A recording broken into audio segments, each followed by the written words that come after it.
ধর। কি এটা? ধর, কি এর মধ্যে? গেস কর। কেস করবো কেন? এটা কি দিদি নাম্বার 1 শো যে আমি কেস করলে প্রাইজ পেয়ে যাব? হতেও তো পারে। এই বাবা এই তো ভালো উন্নতি হয়েছে, এখন পুরো দিতে পারি। দিব না? তুই আমাকে কত কিছু দিচ্ছিস, তুই আমাকে ভালোবাসি। তোর বাসায় যদি বর পক্ষের ওদেরকে চারাই দিস, মুখ দেখি যে টাকা দিয়ে যায় ওটা তো আমাকে দিয়ে দিস। এটা নে, এখানে 20,000 টাকা আছে। কি বলিস? তোগুলো টাকা রে, আজকে তো তুই তো অনেক বড় লোকপত্র ছিঁড়ে আসছিস তাহলে আমার জন্য। হ্যাঁ, আর তাকে রিজেক্ট করার পর তো বাবা আমার উপর ভীষণ ক্ষেপে আছে। 15টা পাটু রিজেক্ট করে ফেলছে অলরেডি। লাস্ট ওয়ার্নিং দিয়ে দিছে যে এবার যাই হোক, কানা হোক লুলা হোক হোয়াট এভার, আমাকে কথা দিবে। একটা দিন সময় রে, তারপর তুই হঠাৎ করে একদিন চাকরি নিয়ে তোকে ফোন দিয়ে দিচ্ছি। চাকরিটা আমি পেয়ে গেছি আনিকা, শুনছো? এখন আর কেউ আটকাতে পারবে না। কিসের টাকা? আমি তো তোমার কাছে বাবা কোনো টাকা পাবো না। তুমি কি ভাবছো আমি তোমাদের খবর রাখি না? ফোনের মধ্যে কারে বলতেছিলা 5,000 টাকার কথা? বেতন যা পাইছি সবই তো পাঠাই দিছি, আমার দ্বারা তো 1 টাকাও রাখি নাই। এখন তোমরা যদি কও আরো 5,000 টাকা লাগবে, আমি টাকা কোথা দিয়ে পাবো? তুমি মানুষ না। দূর এত ইমোশনাল হয় না তো, এই হচ্ছে তোমাদের সমস্যা। কথায় কথায় ইমোশনাল হয়ে যায়। ওয়ালাইকুম আসসালাম। বিষয় আপনি কি ইন্টারভিউ দিতে আসছেন? জি। আপনি কি নিয়ে যেন গবেষণা করছেন? ইংরেজি বিদ্যা। This body has come. বলুন তো এটার বাংলা কি? আপনিই বলুন না স্যার। মাই মানে আমার, ইয়েস মানে হ্যাঁ, বডি মানে গা, হ্যাজ কাম মানে শিয়েছে। I yes body has come মানে আমার ভাগা শিয়েছে। কেদাব, আরে একটা কথাও তুই বলবি না, পুরো ইংলিশ তুই বলবি না। এই অফিসে যতক্ষণ তুই থাকবি ততক্ষণ পর্যন্ত তোর ইংলিশ বলা খারাপ। এই হারাম দাদা, তোর কি জন্ম হয়েছে ইংরেজি শেখানোর নামে এ দুনিয়ার মানুষকে পাগল করার জন্য? মাথায় সমস্যা আছে।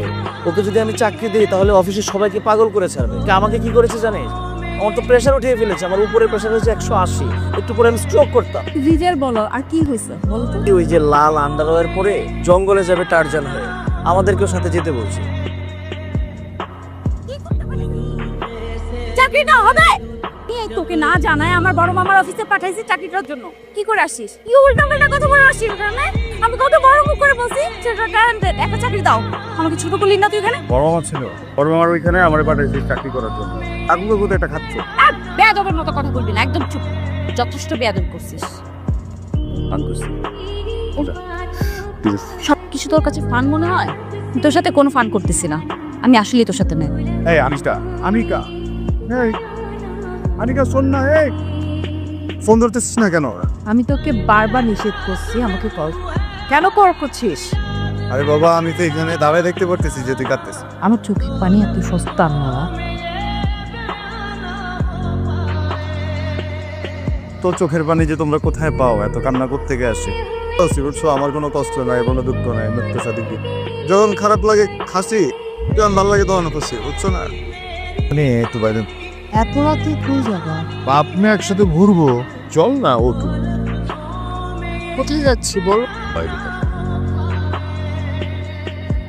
খান ইমরানের মনে করে যেটা মনে মানুষের কাছ থেকে ছলনা করে বিভিন্নভাবে টাকা নিয়ে সেই টাকা আমি তোর কাছে দেই, তোর হাতে দেই যেন তুই একটা চাকরি করিস।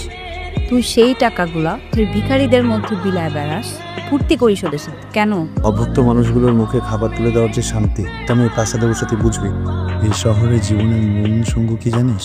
প্রতারণা। তুই জানিস আমি এখনো শিম গাছের স্বপ্ন দেখি, দুটো বীজের উপর ভর করে 1000 মাইল উড়ে গিয়ে স্বাধীনতার স্বপ্ন দেখি। এভাবে আজকে তোকে আমি বিয়ে করব, থাকবে না কোনো দুঃখ, কষ্ট, মিথ্যা, প্রতারণা, কোনো যন্ত্রণা। যেখানে থাকবে শুধু তুই আর আমি। মামি, আরে তুই কেমন আছো? ভালো আছে, আয় ভিতর আয়, আরাম। ওয়ালাইকুম সালাম বাবা, আসো ভিতর। এই ছেলে বাসা, এই দাঁড়া আসছো কেন? আমার প্রেশারের মেশিনটা নিয়ে আসলো। এর কিছু নাই তো। কি আনিকা আমাকে বিয়ে করবে তো? ও নিয়ে এসছে। হানিকা কি বলে? ও বলছে এই জন্য নিয়ে এসছে। এই পাগলটা তুই বিয়ে করবি? হ্যাঁ মামা, আজকে আমরা বিয়ে করব। আর তোমার যদি কোনো আপত্তি থাকে তাহলে আমি চলে যাচ্ছি। এই তোর বাবা জানে? না, এটা আমার নিজের সিদ্ধান্ত। নে, তুই তোর সিদ্ধান্ত নে। তবে আমি এই ছেলের আমার অফিসে চাকরি দিতে পারবো না। মামা কোনো দরকার নাই, এরপর আমি এমনিতে চাকরি করবো না, পরে ব্যবসা করি। তরকারি ব্যবসা করবো। হ্যাঁ, চাকরিতে সাহায্য না করলেন মাঝে মধ্যে আমার ভ্যান থেকে আপনারা তরকারি কিনবেন, কি বলেন? দেখতাম কেমন লাগছে। তো ঢেকে রাখিস, আমি বুঝবো কি হলো কেমন লাগতেছে। আরে বাবা এবার না রেখে তুই একটু ঘন্টাটা সরাবি তুই। এখন যদি নতুন বউ কাঁদতেছিস কেন তুই? হ্যাঁ কাঁদতেছিস কেন আগে এটা বল। কিছু কিছু কান্না দুঃখের কান্না না, কান্না কষ্টের না, আনন্দের কান্না। তোকে খুব ভালোবাসি জানিস, অনেক ভালোবাসি। কে ভাই? আরে কে আপনারা? আরে কি করছেন? আই অল ধরনের আপনি তো রাখছে। আল্লাহর অশেষ রহমত যে আপনার কোনো সিরিয়াস ইনজুরি হয়নি and you are out of danger now. আপনি যদি সময় মতো না নিয়ে আসতেন আমি হয়তো বা আরো বাজে অবস্থায় পড়তাম। আর আপনি সময় মতো এসে আমাকে সেফ না করলে হয়তো বা সিরিয়াস কিছু ঘটে যেত। দেখ তোর বিয়ের কার্ডের নেমুনি আসলাম। তোর পছন্দ হয় কিনা? আমার কোনটা পছন্দ? আরে আমার পছন্দ ইম্পর্টেন্ট না, তোর বিয়ে, তোর পছন্দটা হচ্ছে ইম্পর্টেন্ট। তোর কোনটা ভালো লেগেছে এটাই ফাইনাল। হ্যাঁ আমি প্রেসে দিয়ে দিই সপ্তাহে, আমি যাই এখন আর বসে গল্প করার সময় নেই। তুমি আমার জীবন বাঁচিয়েছো, তার প্রতিদান হিসেবে যে আমি তোমাকে কিছু দিচ্ছি ব্যাপারটা কিন্তু এমন না। হিসাবেই আমি তোমাকে গিফট করতে চাই। ৬৭,৫০০ টাকা দিতে পারবেন? আর আপনি কিন্তু আরো বড় কিছু আমার কাছে চাইতে পারবেন। আমি আসলে আপনার কাছে কিছুই চাইতাম না, খুব দরকার টাকাটা এখন। আমি ধার হিসেবে নিচ্ছি, দিয়ে দিব। টাকাটা দিয়ে দেবো, কি করবে? টাকাটা নিয়ে ওর কাছে যাবো, ৬৭,৫০০ টাকা হাতে দেবো, ওই নিয়ে তোর মুখ দেখার টাকা। চল বিয়ে করবো। তো অভিভূত হলাম, তুমি অদ্ভুত একটা মানুষ। এখন চলো দিয়ে যাবো, তুমি দুপুর থেকে টাকাটা তুলে দিই। তুমি দ্রুত কনের কাছে যাও, তার মুখ দেখা টাকাটা দাও আর শুভ কাজটা সেরে ফেলো। আর হ্যাঁ অবশ্যই আমাকে দাও দিতে ভুলবো না কিন্তু।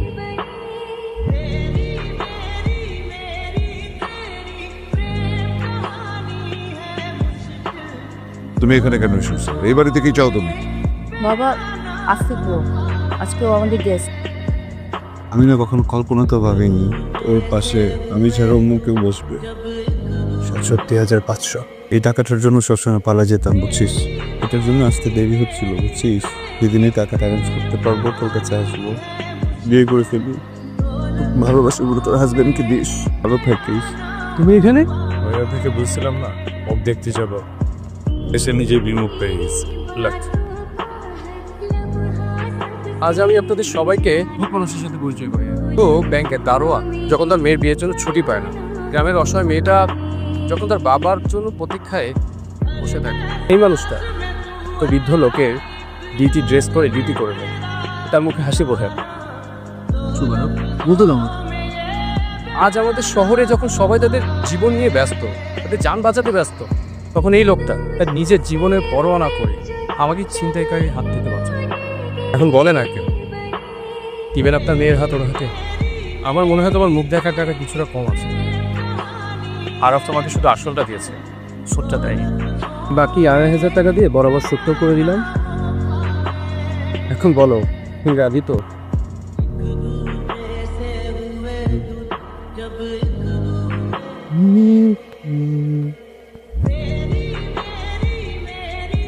দাঁড়াও, আরে পাগড়ি বদল করে দিলেই তো বিয়ে হয়ে যায় না। বিয়ে পড়ানোর জন্য একজন কাজী লাগে, আর আমাদের কাজী দেরি করছে কেন? রাইট জুয়েল, যাও কাজী ডেকে নিয়ে আসো। আমি নিচে দাঁড়িয়ে থেকে আজকে এর সাথে আমার মেয়ের বিয়ে দেবো। ওয়াই প্রেসার বানায় আছেন বই পোয়া। এখন তালি দাও।